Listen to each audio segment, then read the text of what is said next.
Everyone, good evening, good evening. Thanks so much for tuning in. Tonight is Woke Wednesdays. We do this every single Wednesday at 9 p.m. Eastern Standard Time. My name is Herson. I'm the host and founder of Woke Wednesdays, and tonight I have the pleasure of being amongst a phenomenal group of people.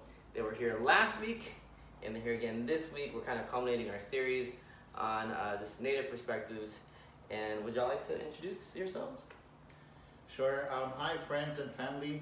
My name is Yahalit Kit, and also known as Houston Riley Cypress, from the Otter Clan of the Miccosukee tribe. Hello, my name is Joey. I am from Pueblo Pijao in Tolima. That is in South America, Colombia. My community is the Pijao community, and yeah. Hi everyone, my name is Eden Jumper. I'm a member of the Seminole Tribe of Florida. I'm a member of the Panther Clan, and I currently live in Hollywood, Florida.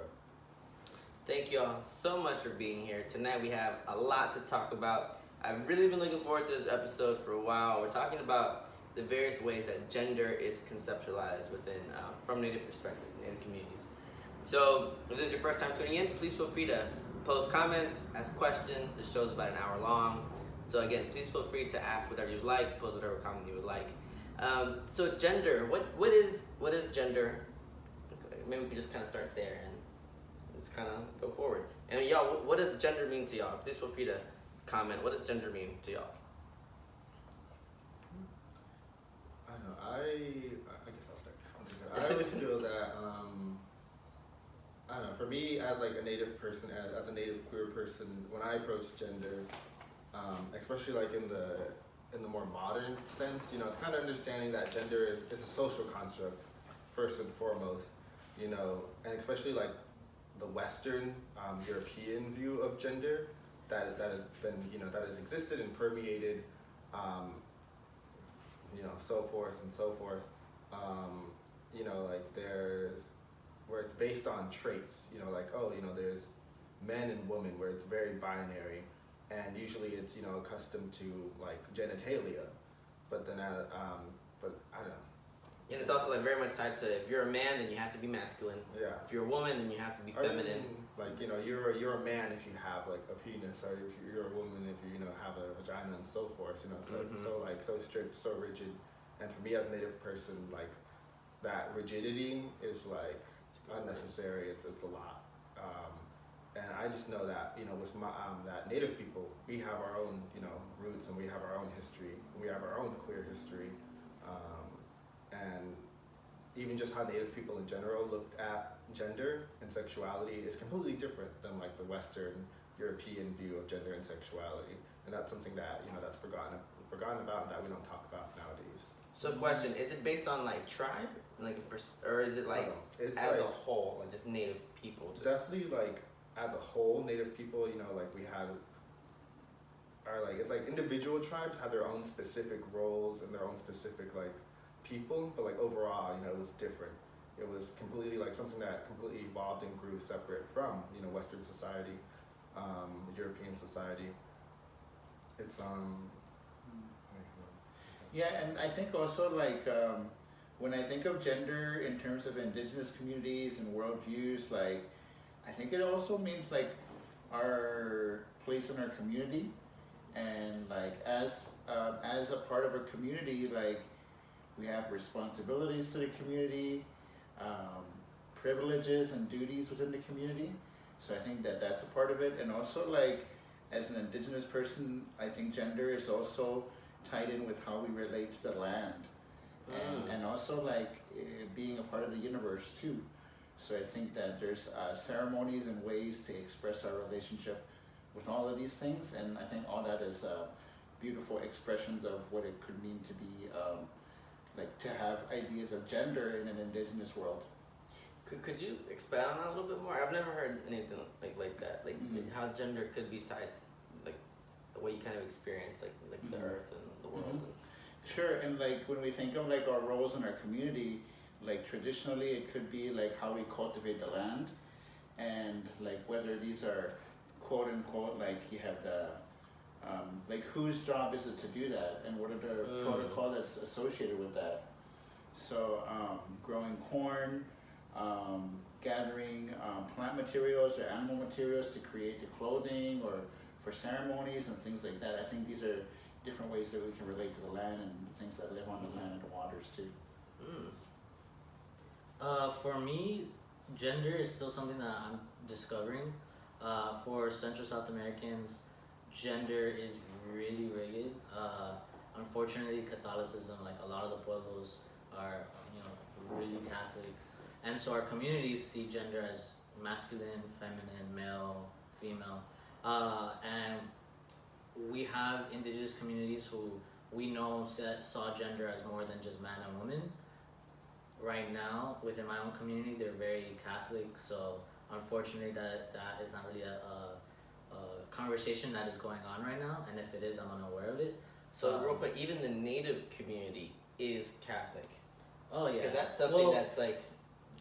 Yes and no. So depends who you ask, because for example in my family we have most of my family members are Catholic or they're brujas, like they participate in Catholicism with witchcraft. And that's from like they say brujas to refer to like the indigenous traditions or ceremonies, etc.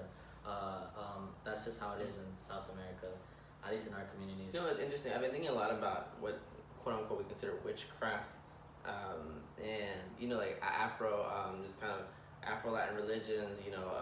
Even like voodoo practiced in other countries, and how that gets. Witchcraft is a terminology that is used to kind of reduce this to something bad, something negative, something that's anti-Christian, and even how, like, why is that, right? Anything that's not Christian now is pagan. It's horrible. It's bad, and I think part of it is rooted in like anti-blackness, anti-indigeneity, because anytime you practice something other than the primary, then it's wrong. It's deemed as wrong, deemed as abnormal. So it's interesting because I've met also a lot of natives in North Carolina who are very Christian. And I think like this idea of like witchcraft and spiritual practices being deemed as abnormal, like it reminds me of like this idea of gender diversity being deemed as abnormal. And the same things happened to people that were gender diverse in indigenous communities, like the things that happened to quote unquote witches that were like persecuted or banished or disappeared. Same thing happened to gender diverse people in indigenous communities. Like that's why so many communities across Turtle Island, across North and Central and South America are striving to find out about these gender diversity traditions that have either been hidden or lost or were not there in those communities. So like it reminds me of that, like that who are we persecuting and what are we reclaiming? Yeah.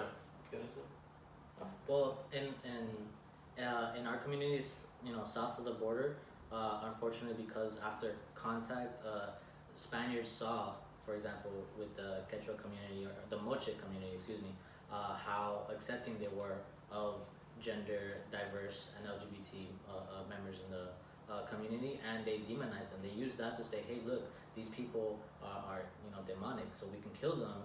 And then they would, that's how kind of homophobia started in our communities, because back then it was women who carried tradition, who carried our stories, and it was two-spirited or gender diverse people, because they were able to hop onto this femininity, hop in and out of femininity, and so they were expected to carry on tradition. And so Spaniards didn't like that we kind of uplifted feminine people into a higher role, as opposed to the Spaniards who have machismo culture, which is now so prevalent in cultures, including indigenous cultures south of the border.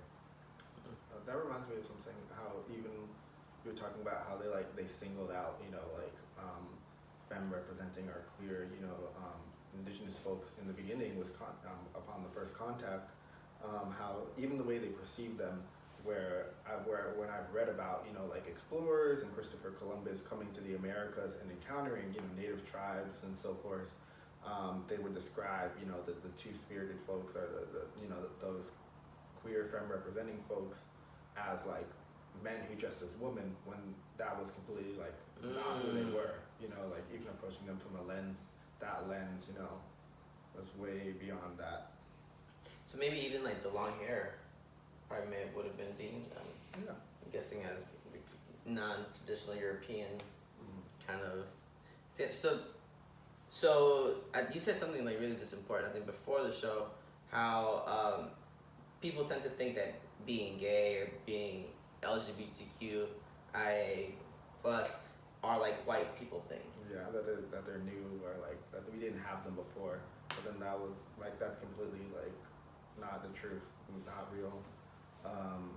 You know, if we're talking about being two-spirited, being native, you know, the term two-spirit itself is like a recent term, like coined in the 90s by a bunch of native tribes, First Nation tribes in Canada. I can't remember like the specific tribes. But you know, they were looking at history. They were, you know, looking at, you know, their own roles as queer people in their communities, because a lot of times being queer, being, you know, outside of, you know, existing as a man or a woman, you know, was involved with a role, and you know, you provided for your community as like a teacher, as a medicine person, or like, you know, or a crafts person. They coined the term two-spirit to like, you know, show that these people had, you know, both a male and feminine, you know, spirit or energy, are like fluctuated, and like, you know, we said before, it was different for each tribe. Like no two tribes had exactly the same understanding or approach to like gender or sexuality. So I have a question. This might be an ignorant question, as most of my questions are. Would even two-spirited be considered kind of like a byproduct of colonization? Because it's still a binary. Like it's still kind of reduced to this rigidity of, it might be more fluid within that binary, but it's still like a binary. No, No? What do you think? because it's not a binary. Go ahead. And so like, what makes you think it's a binary? That we're saying it's masculine and feminine. Okay. And then the reason I think it's a little bit more expansive, the term, is because it respects communities that look at gender, like multiple genders. Like that term respects communities that have views of 4 or 5 or more genders. So like, if those communities adopt the term two-spirit, that which they do, like for example, Dene communities sometimes use it, or other communities use it, and they have more than 2 genders. So the term is expansive. Oh, okay. I don't even. Okay, I see what you're saying. Yeah, it's expansive. So to be clear, and because I want, this is like something that I think is new for just a lot of us. So even if we're saying two-spirited, that could include even more than just the 2 that were. 2 is just kind of like the term. Yeah. Oh, okay. Okay. Gotcha. For two-spirit, like two-spirit is an umbrella term, and Yeah. we see it, it incorporate, for example, I saw this interview with Buffy St. Marie, and I forgot what tribe she's from, but she's from one of the northern tribes, like near Canada, and she was talking about how in her language there's about 5 genders. This was like 50 years ago, 60 years ago, that the interview was taking place, so it was a long time ago. The interview was in black and white and everything, and the guy was very confused. It was a white man, so he was very confused, like 5 genders, and he was like gonna ask like what, and she was like, you wouldn't understand. And then she moved on to the next question, because it's kind of annoying sometimes to have these conversations, because you know, people assume that, oh, you know, in my culture we have, for example, 2 genders. That's it. That's the truth, and that's it. And they don't examine cultures outside of that. When we look at cultures south of the border, for example, I believe it's the Zapotec community that have the Mushas, which is a 3rd gender in their community. That's south of the border, and sometimes they do get targeted for you know, hate crimes, but they are respected members of their communities, and that is a 3rd gender in an indigenous community in Central America, or Mexico, I should say. And then in, you know, South America, I had this Quechua elder who was explaining to me that gender is not so rigid how the Spaniards think it is, and in how in her community, gender is determined by the placement of the sun and when you were born. Whether you have masculine and feminine energy, it has nothing to do with genitals. You can have whatever genital and be masculine or feminine, but there's always has to be that balance, you know. So sometimes it could present itself as a binary, and we do have to question, where do we get this binary? You know what I mean? Because a lot of our communities are very rigid in saying, well, this is how our ancestors saw gender. It's like, well, is it how your ancestors saw gender? Because right now, at this point, our cultures have been colonized and have been influenced by Spaniards, and so a lot of the times we confuse like how we see things now as just being traditional. For example, men traditionally are, you know, quote unquote men, and women traditionally are women, you know. And unfortunately, in communities south of the border, it's a conversation that I don't know if it's happening. If it is, it's in different communities. I haven't experienced every community south of the border, but you know, unfortunately, some communities do talk about it, and Two Spirited has been including a community south of the border. No, yeah, I'm kind of trying to take it all in, because I think this is difficult for people who grew up, and I mean, we still, like, religion is a big part of this, right? Like Christianity, they kind of just pushes, this is what it is, God says this is in the Bible, yada yada yada, all that stuff. So this is, I think, a lot for people to take in, and I think this is. And I think even though it seems it can be a lot for people to take in, I think we need to take it in. Oh, absolutely. Because Yeah. we're in such a climate that is very hostile to these sorts of ideas. So when I see like communities creating safe spaces for gender diverse people in their communities, like, it gives me hope. Like coming up in a couple weeks, there's going to be this a public event in San Francisco that's known as a Two Spirit Powwow. Really? And this is like, I don't know, it was like 8 or 9 or 10 years that they've been doing it, but it's really cool to see, like, a place for people to dance, for people to sing songs, for people to wear their regalia, for people to look fabulous and be in community, and like, so I'm looking forward to that and seeing things like that happen in the community. I'm gonna try to go, yes. And like, but it's still kind of hard because, like, for example, at this other powwow that was in New Mexico, in Albuquerque, it's one of the biggest powwows, and they brought in, they let the Two Spirit people come and join the grand entry, but it was still a little bit controversial too. The Gathering Nations? Yeah, the Gathering of Nations. Like, so it's the biggest powwow in America. Real quick, what is a powwow? The powwow is called the Gathering of Nations Powwow, and a powwow is like a ceremony where people come together and share dances and community and medicine and song and healing. So this big event brings communities and tribes together from all across the land. And last year was the first time that the local Two Spirit Society joined the grand entry. So it was about visibility and awareness.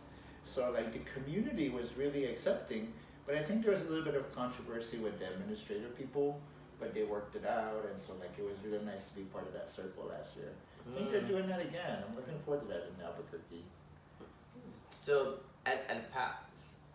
so, like, kind of like the idea that we have to ask for, like, permission, or sometimes that you don't feel like that, and Two Spirit could be part of this, is.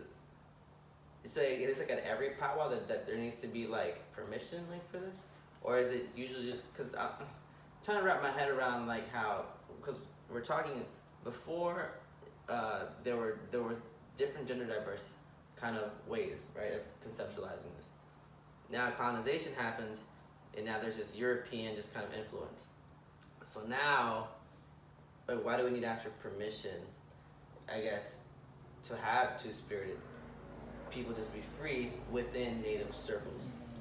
Does that question make sense? Yeah, and I guess like, are you saying like where the influence, or like how that European influence like came onto like native communities, and you know, made us, like, one, forget our histories, and then two, perpetuate onto ourselves, like, self-hate and like getting rid of our histories. I guess it's more so just kind of like trying to talk through them, because exactly what you just said. Yeah, because unfortunately that is like a reality that many native communities face today, through, you know, assimilation, through Western colonization, and through indoctrination into, you know, like, into their religions. You know, there is a lot of homophobia and transphobia pushed, and you know, I've grown up with my fair share of, like, you know, homophobic and transphobic rhetoric. Growing up in a Baptist community, because the community I come from, there are many Baptists, and that definitely influencing people to, you know, once we don't know who we are and who are, you know, and our history as Native people, then it's easy for us to, you know, like I said, perpetuate that onto ourselves, and like that where that space just doesn't exist, you know, where Native people are just trying to survive and continue, you know, the majority of traditions. Unfortunately, you know, a lot of queer Native spaces aren't around or are being refounded and rediscovered, like Hista was saying, where like they're making space and they're saying, you know, hey, here we are, you know, and you know, going forward. So there's a question. The question is gender and indigeneity perhaps part of why much of the native internet responded the way it did to hearing about the Muslim Maya community in Mexico? I'm not sure if y'all, I don't know what they're talking about. Okay, so I actually do know what they're talking about. So, I can ask a question again real quick. Yeah. Is gender and indigeneity perhaps part of why much of the native internet responded the way it did to hearing about the Muslim Maya community in Mexico? Okay, so I actually talked about this, and this has more to do with religion in native spaces, because there are conversations going on in the United States, and I'm sure south of the border as well, talking about, well, we're trying to decolonize, so what does that mean with our spirituality? Because many of us are Catholic, Christian, etc. And so it's like, well, that's the white man's spirituality, so why are we worshiping a white man's spirituality, right? We have our own traditions, you know. We had our native traditions, we had a native spirituality. So what's going on there? Again, it's looked at as like witchcraft and brujeria and etc. So we have to, when people saw that there was Mayas being converted to, you know, Islam, a lot of that was like, well, that's again people forgetting their indigenous spirituality, and unfortunately, a lot of Islamophobia came out of that, and it's a hard conversation to have, you know what I mean? Because it's like a lot of us are Catholic, Christian, etc. So, you know, like it's a difficult conversation. I only like to have this with our Native people because they get the history that we were forced to worship this. You know, when I talked to my mom in high school and I was like, Mom, you know, we're Catholic. We were killed to be Catholic, and she'd be like, yeah, that's unfortunately that's the truth. You know, but that's not the spirituality's fault. You know, it's not like Christians. It's not like the Christian God said, "We'll kill these people for not worshiping me." It was more like people's perception of their God that made them do that.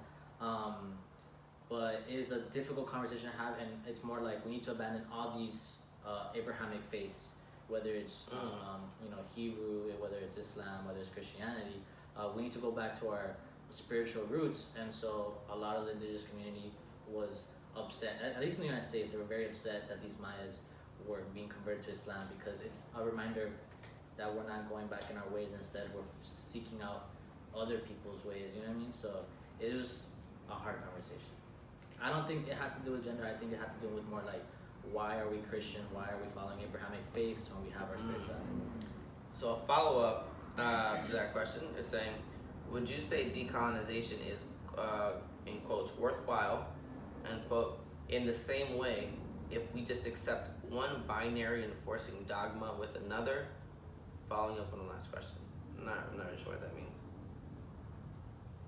Yeah, I don't know. Yeah, But is decolonization worthwhile? In the same way, if we I'm not sure. They're saying never mind. So this is an interesting thing, because we are talking about religion and spirituality. So what were kind of like, maybe like, was there like more of a kind of alignment within spirituality within Native communities and gender expression, gender diversity? Because here in the United States, or within Christianity, it seems to like not really align, right? So if anything falls outside the binary or outside of straight within Christianity, then you're cast aside. Yeah, definitely. That's definitely true. I'm really bad with names and specifics, but definitely for many tribes and Native tribes and Native nations, when there's ceremony, when there's medicine, you know, you have a feminine energy where a woman would provide a service or a ceremony or some kind of medicine in her own energy, and you know, or maybe she could only make certain, or only women are allowed to make certain things, or women are allowed to have certain roles. And the same for men, where men, you know, they bring their masculine energy, and they're only allowed to perform certain rituals and dances. there was always that space to have, you know, the third gender, you know, the role that, you know, bridge two worlds, or, you know, the two-spirit role, you know, to provide an energy that, you know, the man or woman couldn't provide on their own. So intrinsically, you know, two-spirited people, like I was saying before, always had like a medicinal, almost always had a medicinal role in their communities, and were respected and revered. And so, you know, it's kind of coming off of that history where, unfortunately, you know, these religions, you know, kind of pushed away from that and like got rid of those people, and, you know, it made people forget that history, or made people want to hide that history, you know, to not be persecuted anymore. It's like, yeah, so like, also when there's that conversation that many modern queer natives or two-spirits have, it's like, you know, how do we reclaim that? How do we find that out? If it's lost, you know, like how do we carve out our space, and so forth. And I think that this question of like spirit and gender diversity, like everybody has a gift, and so I think in terms of like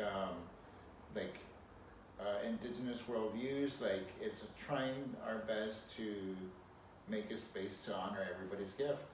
Like Eden was talking about like historical and traditional roles of gender diverse people, two-spirit people, people outside the binary, whether they're mediating between flesh and spirit. Like even today, people are still doing those kind of roles, like mediators, conflict resolution, social sort of roles, like social workers and things like that. So everybody has a gift. In my opinion, the European way of looking at gender is not working. We see it today where so many people are unhappy with how the Europeans saw gender, and because Europeans colonized the world, a lot of these communities are unhappy, like especially the two-spirited communities or trans people and other cultures are very unhappy with what's going on, and so they're fighting.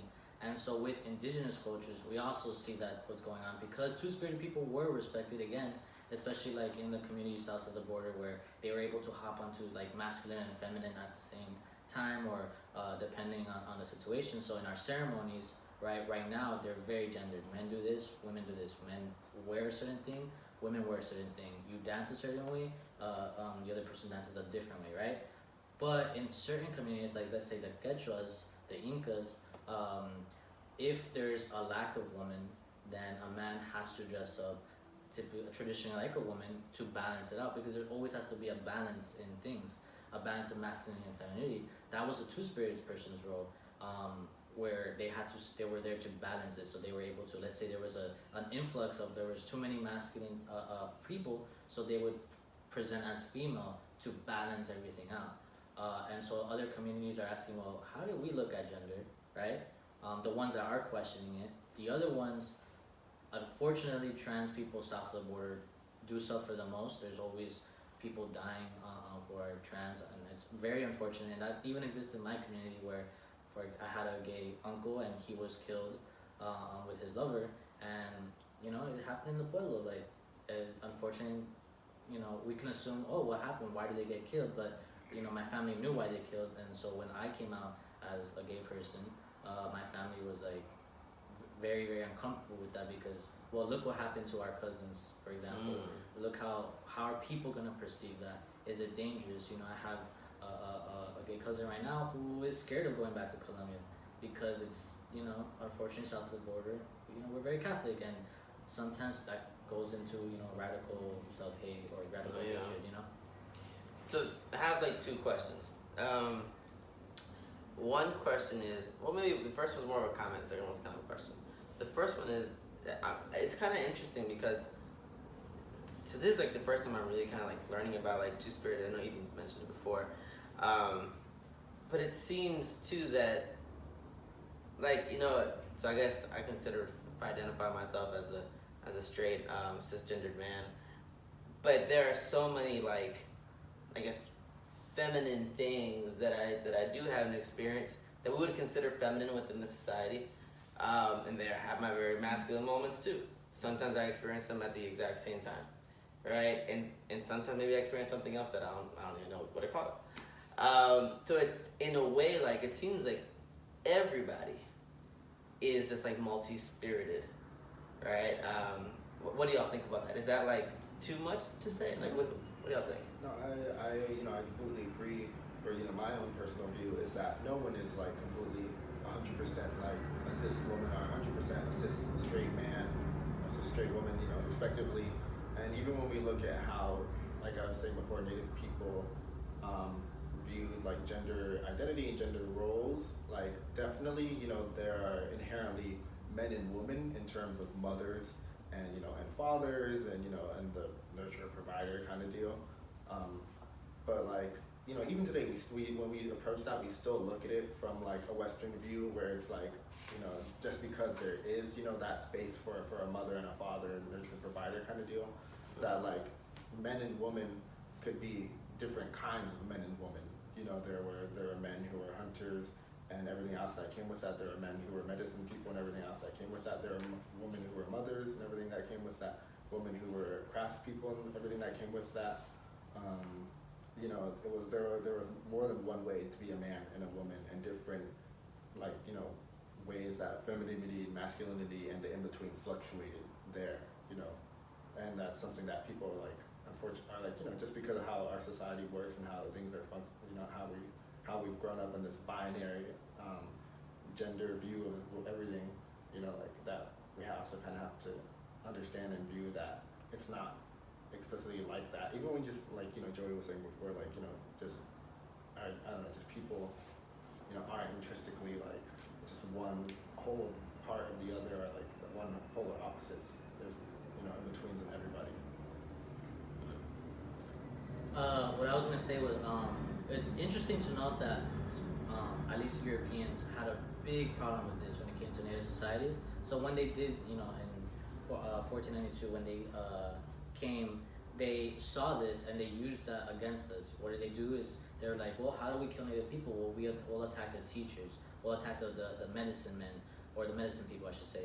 And typically, those people were two-spirited people, because in order to heal someone, you have to be able to walk in that person's shoes and hop into you were able to hop between worlds, and that often included masculine worlds, feminine worlds, and etc. And so Spaniards, at least, they despised that. And when they went to like the Mexica community, the Aztecs, they saw, hey, these Aztecs are sacrificing, for example, two-spirited people. That's because of homophobia. So then they would go back to other tribes, smaller tribes, saying, look, the Aztecs are doing amazing. Look at their great empire. They're killing gay people. What do you think that is? And then that's a tool that they use. Yet when you talk to elders who and talk to them about that, they're like, no, they weren't killed because they were gay. Two-spirited people were so respected that they were trained. A lot of them were trained, and then they decided, oh, do you want to give your life up for their spirituality, which happened in a bunch of other cultures. And so it's the perspective. Spaniards said they do this because of homophobia, and yet a Native person will say, no, we did this out of respect. A two-spirited person gave their life. They trained. It took a very long time for them to become so worthy to be sacrificed for their spirituality, right? And Spaniards had a really hard time with how we respected two-spirited people, or even women. We even see that with like a great symbol in South America or Central America, Guadalupe. Guadalupe, is based on Tonatzin, Mother Earth. She's Spaniards said we had to create a saint that represents Mother Earth, because these natives are not converting.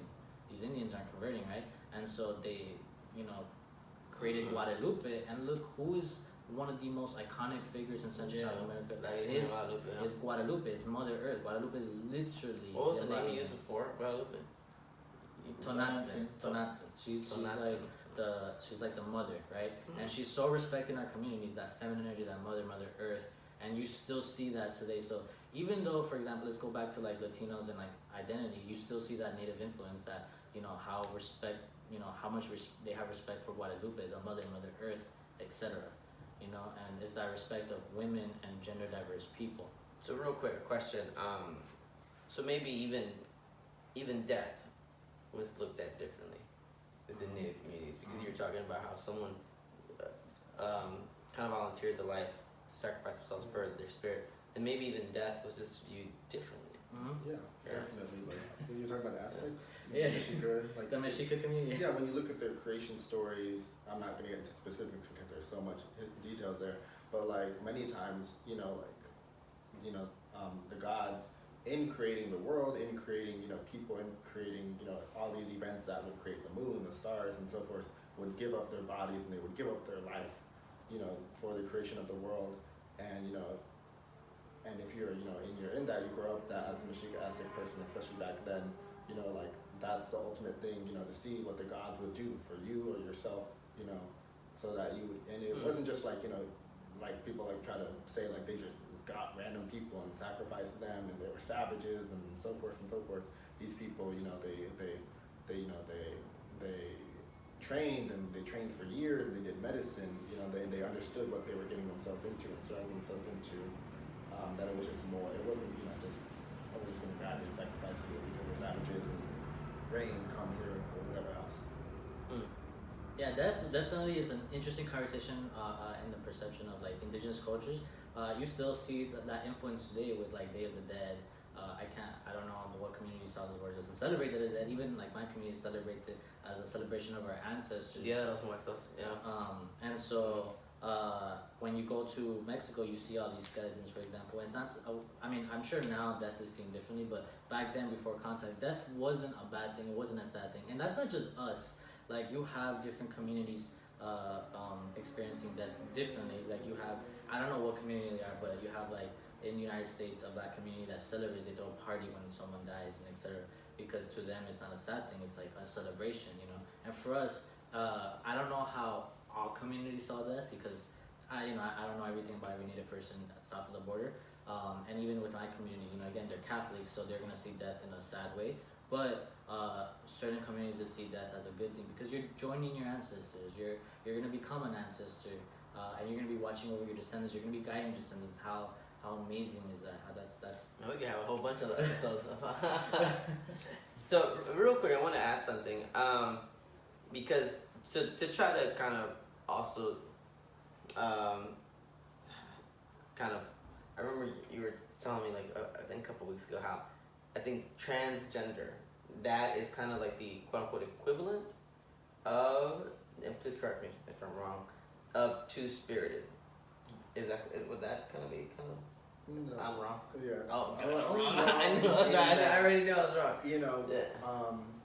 The modern view of like LGBTQ is something that's separate. Like I guess when I talk about being queer in the modern day, currently right now, it's like definitely like in many ways I will and I do fall under certain categories in the LGBTQIA umbrella, but also two-spirited and two-spiritedness and gender diverse Native identities are like completely different things that have that were their own thing before the contact and have continued to grow on their own, and they can't and they shouldn't really be defined by even current modern days views of like Western LGBTQIA, because like they're completely two separate different things. But and then that whole conversation on like identifying with those things, that's like a way bigger, broader conversation.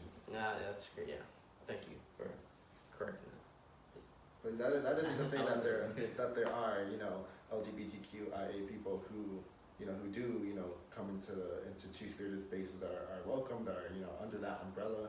It's also just for me personally, it was just kind of making sure to understand what two-spirited exactly encompassed and what it meant, and also trying to understand specifically like what certain nations, maybe your nation or so forth, felt about gender diverse identities and people.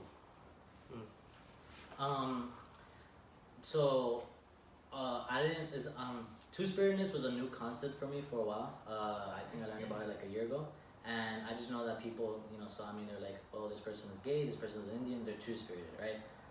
And they automatically give me that. And it's not just like non-natives, like Native people would also give me the two-spirited title. And quite frankly, I don't know if I relate to that. I don't know if I see masculine and feminine energies. I don't know where I am in that world. I identify as a gay person, but people do assume that two-spirit means either gay, trans, etc. If we're gonna be honest, a lot of the LGBT, how how we view that comes from a European context, and if we're gonna respect native perception of sexuality and gender, two-spirit is its own category. And so if we're saying, well, gay people are two-spirit, that's pretty much erasing how native people saw gender sexuality. No, two-spirit is two-spirited, and then everything else is separate. Sometimes they can overlap, just like other identities overlap, you know. Yeah. But that doesn't necessarily go on top of, you know, they don't trample on It doesn't supplant that, replace it. Yeah. So I think that we need to respect how other people see it and say, okay, well, this community says we're two-spirited, then they're two-spirited. That doesn't mean they're gay, trans, etc. It means they're two-spirited, period. Because we need to respect indigenous thoughts. Yeah, and I would like to remember the kinds of things that Eden was explaining about these traditional and historical understandings of gender roles, which are highly respected, and they're respected because they have a lot of responsibility, and people take that role very seriously. So it's not something that is frivolous. And it's like when we talk about decolonization, like we remember all the things that we have endured, all the historical injustices and traumas and things that we are still healing from. So when we talk about decolonization, it is in that context, and what we are reclaiming and what we are healing from and what we are celebrating as well. Yes, so because it is about life and it is about joy and it is about community. So I think that there's all that beautiful responsibilities that are woven in there. So I have another ignorant question. I'm full of them tonight. So being native in this world, right now, can be, as it pertains specifically to gender diversity, can be accepted differently from people, right? When you meet them, when people who may be non-native, people who are not familiar with these terms, with these forms of identity, like what is that kind of conversation like? Like when you meet somebody and if you are two-spirited, and like how is that something you just kind of, hey man, I'm not, like you just kind of avoid the conversation. If they're willing to learn, that might be cool, but I ain't trying to teach you right now. You know, like because you always feel like, is it always on me to have to teach you? Like just like fuck it, I'm just continuing my life. What is that kind of like? Oh my god. Do you want to go? Am I trying to teach you or am I trying to pick you up? Oh. Like I ain't trying to teach you, I'm trying to take you home. Oh, I need more wine. God, sometimes you get so like, do I have to teach you? Yeah. That is so annoying. Yeah, I feel Yes. that energy. Definitely, yeah. There are, like I understand where I stand and my intention, with being two-spirited. Yeah, I understand where Someone said, let him take you home. I'm so Yeah. sorry. I'm so sorry. I understand where I am. But yeah, like you were saying, sometimes like in other situations, you're just like, I'm not gonna go through all this. I'm not gonna tell you all this. Like, and you just kind of go with the flow, even if that means people just being like, oh, you're gay, like, then that's it. And of course, people perceiving, you as, in my case, I feel like people would perceive me like, this masculine man and so forth, a masculine native man. There's a lot of nuances there, and sometimes it's just like, I don't need to explain this. You're not worth explaining this to. Like, I'm just saying hello, or trying to take you home. And then like Joseph, what are we calling you today? We're saying Hoey, okay, you said something that was so funny today. You said something that was so funny the other day. I was like, like when you encounter like people, and then people realize that you're native, and then their reaction is like, oh, you're Indian? Perform. Oh my god. Oh, So this is something that's frustrating. Is that I'll be walking. So that question reminded me of that. It's asking a performance. It happens. Yeah. It happens all the like time. that. Where they'll come up to me. They'll see I'm wearing my ruana or my poncho or something. Your what? My poncho. Ruana is a South American style poncho. Okay. Rwanda. So I'll be wearing that, or I'll be wearing some like beaded jewelry or something like that. And so they'll be like, "Oh, you're Native American," and I'll be like, "Yeah." Oh. And then they'll expect like a trick, like I pull a rabbit out of my, I'll put like a freaking a peace pipe or something out of my head, or a cactus, right? Peace and then I'll start doing a ceremony or a dance or whatever. And like I remember the fall semester of FIU, and someone approached me and it was like, "Oh, you're Native American?" And I'm like, "Yeah." "Oh, cool. I want to study you." And I was so uncomfortable. I was like, "Okay." And they're like, Monique is saying, "I can't believe people just asked you to perform." Yeah, and it's so annoying. Yeah, Monique. And it's like, it's random, right? I'll be sitting at the library, someone will be like, "Can I ask you a serious question?" And I'll be like, "Sure." And they're like, "Do you get?" I'd be like, "No." Do you get casino money? And I'm like, "No, I don't actually." And they're like, "Oh, okay, cool." It's like, I have a friend who's Native and he does, and I just want to know if you did. It's super cool. He's a halfie like you, And I'm just like, okay, cool. So it's little things like that, and then they find out I'm South American, and then they're like, "Wait a minute, I thought you said you were Native American." And so not only do I have to deal with like the perform your Native American, but then I have to explain the history of Central South America, and it's just a whole thing. So they don't even go to the gate thing for me.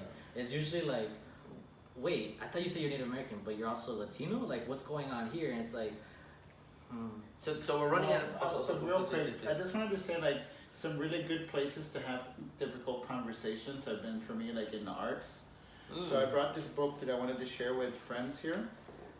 This book is by a poet named Joshua Whitehead, and the book is called Full Metal Indigiqueer. It's a great place to have difficult conversation is through the arts. So I would recommend Joshua Whitehead's poetry. May I look at it? Yes, please do. And then this is the book. Yeah. Oh wow. Okay. So it's like okay. Oh wow. Yeah, it's very like techy and Yeah. trickster and interdisciplinary and pretty badass. Oh, very cool. Mhm. You have another book too. I do. Yeah. This one is by Tuscarora Mohawk poet Janet Rogers. As Long as the Sun Shines. So she kind of eviscerates like all the people that need eviscerating in like badass language. So I would recommend Janet Rogers. Awesome. And I can take pictures of these and post them on the Instagram story. Yeah. I want to ask this question. I also have another question. But now the boss of you is asking, may I ask what you feel are the differences and similarities in coming out in the Native community as opposed to others? I would say there definitely are similarities, but like I can say, I can definitely speak about my experiences as coming out as like a gay guy, and that whole thing, but also like talking about like coming out as being two-spirited. That's different. That's a whole other thing, where I find myself having to talk to relatives because I'm still coming. Definitely a lot of people nowadays know like I'm a gay guy, but then like it's having to go further than that and say actually, well, it's not. I mean, sure, definitely there's the attraction to masculinity and men, but there's a lot more to it than just that. We talked about that right on the first episode you were on. I remember. Yeah, and just that for a lot of and for these people I talk to, friends, family, relatives, and they are worth it to sit down and have that difficult conversation of saying this is where I'm coming from. This is this is the history I know. These are the people that I know. This is the community I come from. This is how I walk in the world. I'm not a man. I need you to understand when I say that. I'm not a man. I don't see myself as a man or a woman. What it means. And so like just being an older two-spirited person walking that, for me it's something that I still find myself doing, just like any like just how coming out is continuously you're coming out, but then just in my community it's kind of like bringing that full package of like this is our history, and you need to like, and like I'm carrying that with me, and I want you to understand, you know, because like again, you know, it's separate, you know, where people, you know, they know what being trans is, but then they don't understand, you know, what being non-binary is, you know, it's having to traverse so many kinds of like hurdles and walls, and it can be a lot. Right. Yeah. Yeah. Thank you for sharing that. Yeah. Yeah, and I appreciate what Eden is saying, because like I know that some of the things that Eden cares about and is concerned about, like in their community, is just creating like safe spaces, and like they were saying, like to encourage people to know their place in their community, their value in their community, their place in their history, and again their connection to the world and the universe. So I think that those are important things that we want to instill in people, or create for people, create these safe spaces, so that they don't have to feel the pressure of like courage, like mustering your courage to make some announcement that you gotta come out. Like that's like such an old paradigm. Yeah. I think we're over that. Yeah. For me, it was, I think I had the typical experience. You know, my family's Catholic, so my mom took it really bad. My grandma, she's a spiritual woman, and I'm very grateful for my grandma, because when my mom came to her, she was like, my son's going to hell, he's gay, what am I gonna do? My grandma told her to grow up, and that who cares, you know? She says that, look at Ricky Martin. So, you know, and like, so definitely my abuela is the reason why coming out was easier, because she was so like ready to accept me, because of that indigenous influence, that she's like, no, like we need to respect each other, and we're, you know, we have to, sexuality is complex, you know, it's not just how, she doesn't look at the Bible and take everything to heart, because she knows that the history of that, she knows that they colonized us, and she's like, you know, it is what it is, but you know, you're still you know.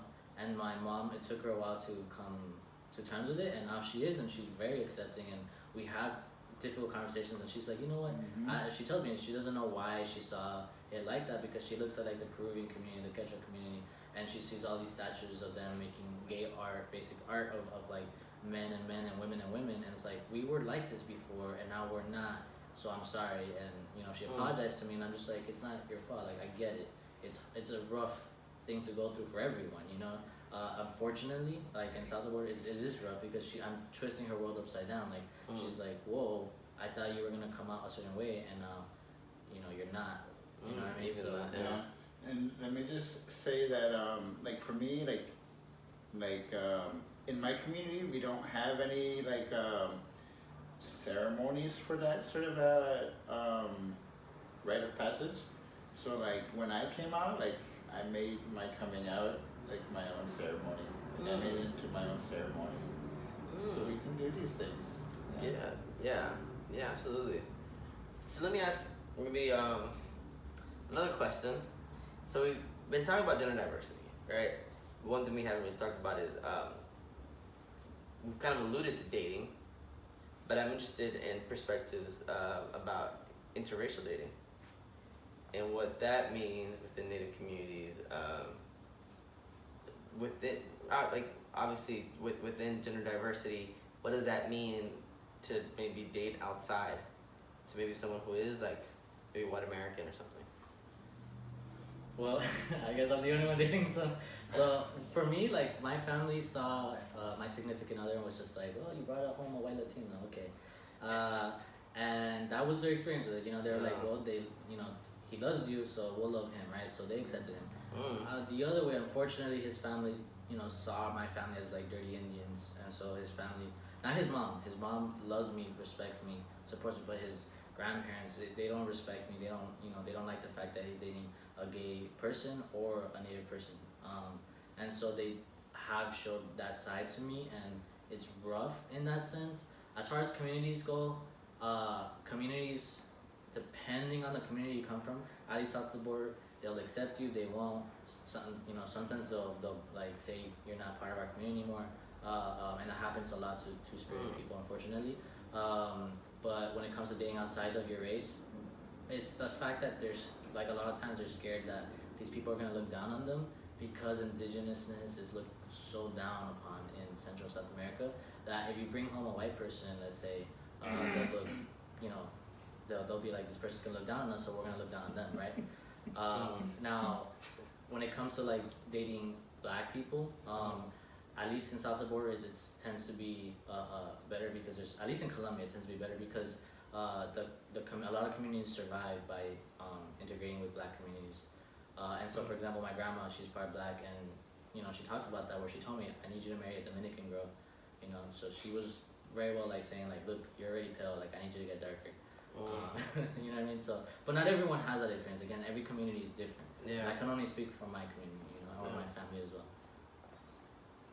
And I don't know, like from my experience, like everybody likes to talk. People love to talk, especially like little whispers and behind like The rumors like gossip. Gossip is fun. Yeah, that thing is global. But Yeah. gossip can also hurt. Yeah. So like I think like successful experiences in my experience like has been like when people want to be a part of a community. So it's not like okay, I am dating the person, but they want to get to know my family. They want to get to know my clan, and I think like that's when things are successful. Yes, people are still gonna talk. People are still gonna be gossip. People are still gonna be shady. But Petty. but like in my home, like be a part of the family. Like that's when things are successful. It's specifically talking about interracial, Yes. right? What about internative? Like they might be from a different, like intertribal. Yeah. Is that cool? In my experience, yeah. Well, like speaking on the previous one, like, you know, from my community, it's, well, I personally, I grew up with a very like, you know, like, only date other native people, other Seminoles, you know, like don't water us down, like, you know, stay native and strong, stick together, and you know, and I really grew up with that, and you know, that was really cemented to me, and then so kind of being like someone who can't necessarily have kids, like that's one thing, but it doesn't necessarily affect like when I am in relationships or when I have had relationships with people, and like Houston was saying, I think it is important to, you know, like if you're, you know, dating, me as a native person dating someone who's not native, personally I don't date white people, but you know, any other person, I'm not coming from there, but you know, and dating other people of color, it is that is something that I've thought about and looked at, like, you know, someone who respects family and community and tradition, you know, and understands that just as much as, you know, like, as much as it's needed or I would, you know, need or so forth. And in dating, like, in like, intertribally, like, that's never really been, like, that was never a problem. Like, it was great, it was good, nothing wrong there. For us? Oh, Joey, yeah. I'm so sorry. No, go for it. We literally only have 2 minutes left. Oh, okay. We've run out of time once again. Tomorrow we're leaving at 5 a.m. We got a march to go to, right? You want to talk about it real quick? Yeah, Indigenous Peoples March is gonna be tomorrow. Friday. Friday. Tomorrow's not Friday. It's gonna be Friday. We're gonna be marching in Washington D.C. We're gonna be marching for our Indigenous communities from the northernmost north point to the southernmost south point, and Indigenous communities outside like Africa, Australia, New Zealand, etc. And I believe some of them are actually coming. The Maori people from New Zealand I'm assuming they're coming because that's what I heard. And so that's gonna be exciting. So yeah, check us out. There's gonna be solidarity marches. So if you are, wherever you are a part of the world, check the Indigenous Peoples March website and see if there's a solidarity march near you. If not, go to Washington D.C. and participate in the march. Follow Woke Wednesdays. I'll be posting, I'm sure, Instagram stories and sharing pictures with everybody. We literally have a minute and a half left, so if y'all can say something real quick, like 15 seconds. I want to say shout out to our friends in San Francisco at Bates. Shout out to our friends at the Gathering of Nations. And shout out to all the Two-Spirit societies across Turtle Island. We love you. Decolonize. Is all I have to say. Last words, just don't think that you're alone, and I don't know, like, you know, there's community for you out there, you know.